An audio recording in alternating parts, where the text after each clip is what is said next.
હું ચૌહાણ જગદીશભાઈ પાથીજી, ગામ વોટડા, તાલુકો મોડાસા, જિલ્લો અરવલ્લી। અમારા ગામની બાજુમાં ધોળિયાના ડુંગરી ઉપર ક્વોરીનું કામ ચાલે છે।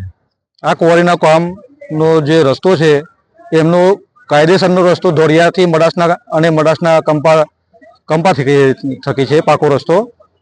એ લોકો અત્યારે અમારી ગૌચરમાં ગેરકાયદેસર રસ્તો કાઢી અને ગામ લોકોને હેરાન કરે છે।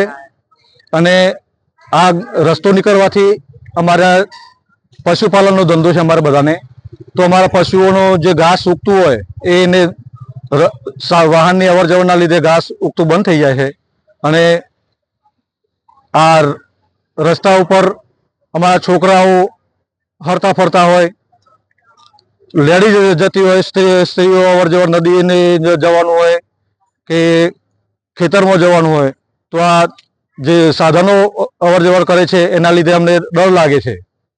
અને બીજી વાત તો એ કે ગામની આ જે ડુંગરીના જે ભાઈ ડુંગરી રાખેલ છે ક્વોરી, એ ભાઈ ગામની એકતા અને શાંતિને દોરી રહ્યા છે અત્યારે, અને અમારી ગામની એકતાને તોડવાનો પ્રયત્ન કરે છે।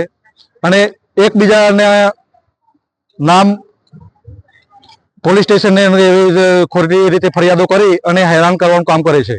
એટલે આ રસ્તા વિશે અમે રસ્તો બંધ કરવા માટે આજે કલેક્ટર કચેરીએ આવેદનપત્ર આપવા માટે આવ્યા છીએ। અસ્તુ।